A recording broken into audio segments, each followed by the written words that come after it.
Ravens, Bucs, Chargers, Cardinals. We got 2 Monday night games tonight, and a lot of you guys already have your lineup set, but you need to rally cats. Let me know what you need to win your matchup for Week 7 in the comments below. Which players do you need to hit? Let us know. We'll drop that rally cap emoji to help you out. But we're going over the matchups tonight. We're going over the must starts, the sneaky starts, whatever kind of starts going on in these games. We got 2 fun matchups. We got a 9 o'clock game. Those East Coast dads are going to be in trouble tonight. They're going to be snoozing through that matchup. But we got some good football today. But before we dig in, you need to click that subscribe button right now, because we're going deep on the waiver wire every single day. Tomorrow, we're going over the wide receivers and running backs, 20 plus on each position. The next day, we're doing it again on more players. On top of that, we're using these videos to help you set your lineups, and we're doing deep dives on the trending players. Rick Flair's watching you. Click that button, stop missing out. But we're starting off Ravens and Bucs. 50 over under. They're expecting this game to be high scoring. And when I say they, I'm talking about Vegas. The last time they played, 2022. So that was a bit ago. But we scored a fair amount of points in that matchup. And just looking at what they did there, the Baltimore Ravens ran the football very well with 231 rushing yards. They got this guy named Derrick Henry who can definitely do so. We're going to go deeper into the numbers here. And that was a bit ago. These teams are different, but they did have a fair amount of passing attempts for both teams. 44 for Tampa Bay, 38 for the Baltimore Ravens. We might see a sneaky shootout in this matchup, and we're going to see a lot of good fantasy producers coming from this game. The quarterbacks this week have not been hitting, so you might be looking at both these quarterbacks. It's been an ugly week for quarterbacks. This could be a decent one for you. We're looking at Baker Mayfield. He's in a matchup where he can sling the rock. There's going to be a lot of opportunity in this game. And then we're always looking at Lamar Jackson due to the rushing ability. And he can throw those yellow balls. He's been looking pretty good this season. But we're looking at the run game for the Tampa Bay Buccaneers. And they're saying that they're going to roll with the high hand. Each guy's going to get their own series to prove their worth. And then the guy who's hitting the hardest is going to get it. That's what they said in the media. You can believe it if you want. But again, this is a pick 'em at the running back position for the Tampa Bay Buccaneers. It's getting worse. Rashod White's questionable. That could be the question going into this matchup, because if he's banged up going into this, he's not ready to rock and roll at 100%. We might see a little bit more Bucky. We might see a little bit more Tucker. But you got to pick your poison in this matchup. This is a matchup where it's just on any given play that running back just busts through. I like them all. I like Bucky and Sean Tucker the most out of the 3. Rachaad White catching the ball in the backfield, can pop one off in space on any given moment. Any of these running backs could get it. Any of these running backs could go off. Any of these running backs could get the touchdown. I know that's not going to help you, but it also helps you letting you know that it could be a pick 'em here in this matchup for these running backs. Tucker's hot. Tucker's a tremendous prospect. Fell out of the draft to the Buccaneers due to a heart condition. Do not sleep on him. And we're looking at what the Ravens do to running backs. They stifle the run game. They are a pass funnel defense. So catching the ball out of the backfield, Bucky Irving, Rachaad White, it leans towards them. But Sean Tucker coming out of Syracuse that final year was used more in the passing game. That being said, it's a pick 'em among these running backs. But we should see Chris Godwin have a good game. We should see Mike Evans get some targets. It is a great matchup for the Tampa Bay Buccaneers. The Ravens ranked second in fantasy points allowed to wide receivers. They're averaging 44.2 PPR fantasy points per game. And they are allowing a fantasy producer every game, every single game, to do something against them. And we're looking at Chris Godwin. He's been getting the targets. One of the top wide receivers in football right now. 28% target share. Mike Evans getting the deep ball with a 22% target share as well. This is a wide receiver you got to pay attention to every single Sunday. Does not matter how old he is. When it comes to the rest of the pass catchers, you just got to pay attention to them. Cade Otton, this is a good matchup for him because you can throw on the Ravens. He is forecast as just another wide receiver, and the offense is getting so much volume. And the tight ends that are hitting against them are tight ends that are heavily involved an offensive game plan week to week. You're looking at Bowers, Ferguson, Ertz. So Cade Otton has a good matchup for this week. Something you're looking at. He's got a 16% target share. One of the top tight ends in fantasy football right now when you're looking at consistency, week-to-week production. And now we're looking at the Baltimore Ravens. Derrick Henry is always going to be good to go. The matchup doesn't really matter. And you're looking at what the Tampa Bay Buccaneers do with the running backs in fantasy football. They're always allowing a little bit of something. Whether it's like 10 points to Bijan Robinson, 17 to Gibbs, Robinson, and Kamara, or it's like an 8 spot to Jaleel McLaughlin, but that's always a weird game script with the Denver Broncos. But Derrick Henry's Derrick Henry. He's going to get that work up the gut. He should at least get you a 10 spot. Probably 10 to 17 what they're showing here.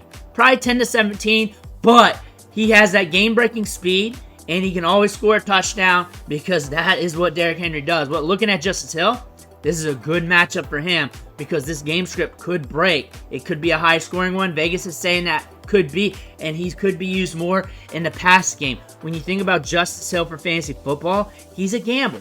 He's a gamble because you're not just betting on Justice Hill. You're not betting against the defense. You're betting on the entire game script and how things are going to be implemented. But if you want to make that gamble, you're in PPR, go right ahead. You ask a start-sit decision. You're pretty much just asking whether or not how you want to make that gamble. But we're looking at the wide receivers here for the Baltimore Ravens. Zay Flowers has been hot. I look for him to get targeted. I look for him to do well in this matchup. He should. The fundamentals says that. That's what the fundamentals says. The fundamentals also say watch out for Rashod Bateman getting a couple deep targets. He should get a 5-pack this game. He should get 5 targets in this matchup, a 15% target share. Zay Flowers getting an elite target share this year, really stifling the other pass catchers. And then also Justice Hill in those key moments getting targets, and then targets getting funneled to the tight ends in this offense.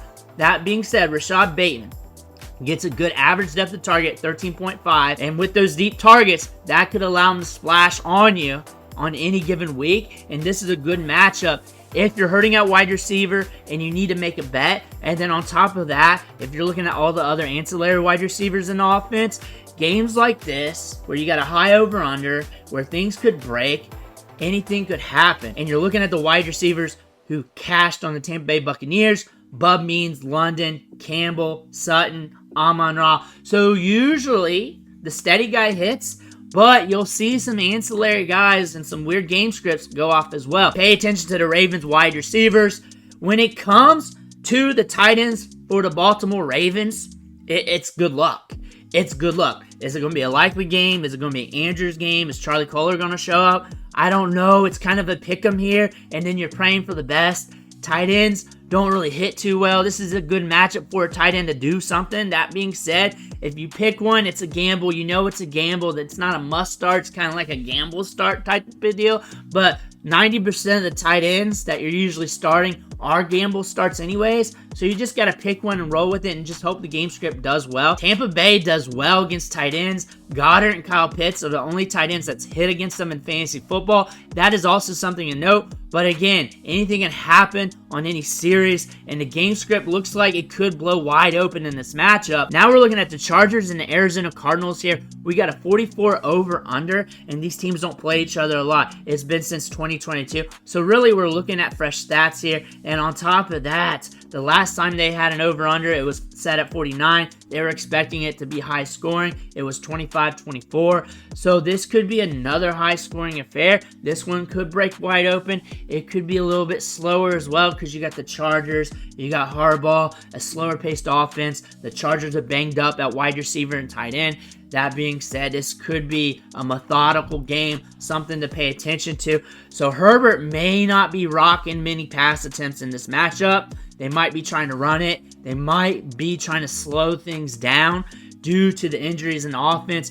Kyler Murray is always a gamble. He's got that rushing ability. He's got 3 good wide receivers to work with here. This could be a matchup where he goes off or the opposite. I know that doesn't tell you anything, but it's also Kyler Murray, and you should also know that. But we're looking at J.K. Dobbins. Expect him to get a lot of workload in this matchup.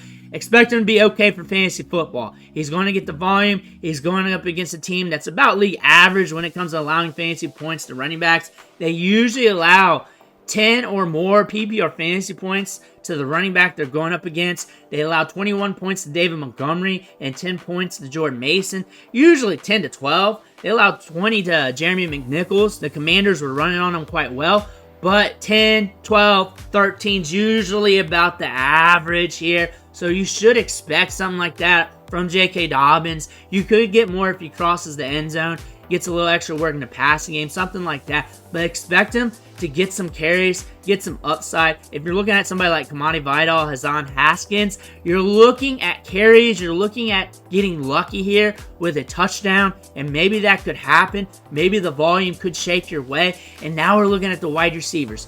Quentin Johnston's doubtful, more than likely not going to play.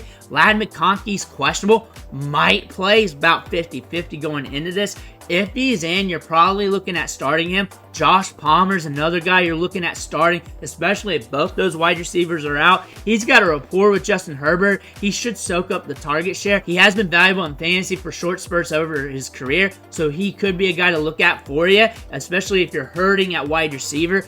McConkey, if he's in, you're thinking about starting, and more than likely you got the finger on the button anyways, and it's a pick 'em here for that because you do not know how much the injury is going to impact him, but you know this team's going to try to throw the football, but they're also decimated at wide receiver. But if McConkey's back, that's going to be huge for them to get out those quick passes. But on top of that, Hayden Hurst more than likely not going to be out there. Groin injury. Will Dissly might be a sneaky option at tight end. This team's banged up at wide receiver. They're going to have to throw the ball a little bit. They're going to try to run it, and they're going to have some success, but they're also going to need to throw the football. You cannot get away from an NFL game without throwing it at least 20 times. Most of the time, you got to throw at least 20 times. Most of the time, you got to hit that 30 range. That being said, Dissly should get some extra targets. Does that lead to fantasy production? Arizona can stifle you, can shut you down at tight end. George Kittle's the only tight end that's really done anything, but around the red zone, maybe a couple targets here and there. Maybe he catches 3 balls for 50 yards or 4 balls for 20 yards or something like that. 6 fantasy points at the tight end position's good. 6 points at the tight end position's good on some weeks. That can get you like tight end 8 to 12 on any given Sunday. The last 2 to 3 weeks, not really. But at the start of the season, it was looking like that. And on top of that, we have one quarterback so far in the week that has thrown for 300 yards. That being said, you might be looking at him if you're decimated at tight end, or if you're hurting that bad, or if you're playing daily fantasy football. On the Cardinals side, James Conner should be getting to work. And I say should because he popped up with an ankle injury in his last game, had it taped up, came back in, and Trey Benson and Mari Demercado was splitting the workload 50-50. Demercado's used more in the passing game. Trey Benson just has that 4.3 speed, that upside to pop it on any given play. He is more of that gamble play where Mari Demercado, you know, is the veteran back there that will get some volume. On top of that, the Chargers will shut down the rushing attack, but not so much where your running back's going to die. Kareem Hunt, Najee Harris, Chuba Hubbard, Alexander Madison at least gave you something. So you feel okay about James Conner as long as no injuries have come up with that ankle. And when you look at the wide receivers here, you're chasing Marvin Harrison Jr. in that 22% target share. However, they can road dog your wide receivers. The Chargers can. Slower paced offense, slower paced games can really stifle that top wide receiver. You might want to play the matchups with Michael Wilson and DFS, maybe even Greg Dortch if they're trying to get the ball out quickly. Greg Dortch is good. He's a good wide receiver. He's a good ancillary wide receiver. Let's just call it that. Michael Wilson's getting a lot of run in the offense. He can go off on any given Sunday because he's running a lot of routes, getting a lot of opportunity. We could see Marvin Harrison Jr. have a slow game, but he could catch that touchdown and be all right. He's going to get some deeper targets. He's going to get some opportunities. He's going to get some targets funneled his way. That being said, he should be good enough to get you a 10-pack, maybe 15 points for the day. Michael Wilson could sneak by with something or be a huge bust. That's what you're looking at. Greg Dortch, if they're shutting down Wilson, Harrison Jr., he might get some targets underneath. but they're pushing it to the 2 outside wide receivers more often than not. Now we're looking at Trey McBride. You're starting him. You're starting him. If you have Trey McBride, there's really never an instance where you're thinking about benching him. However, the Chargers only allow stud tight ends to hit against them. Brock Bowers, Travis Kelce. Those are the 2 stud tight ends. Trey McBride's a stud tight end. Gonna get good volume in this game. You're starting him. You're gonna let the chips fall where they may, and he's Trey McBride, and that's what you're gonna have to do because you're just messing around too much if you bench him for somebody else. Those are the matchups for Monday. Drop what you need in the comments below. Make sure to hit that subscribe button on the way out. I want to thank you for watching. Catch you on the next video.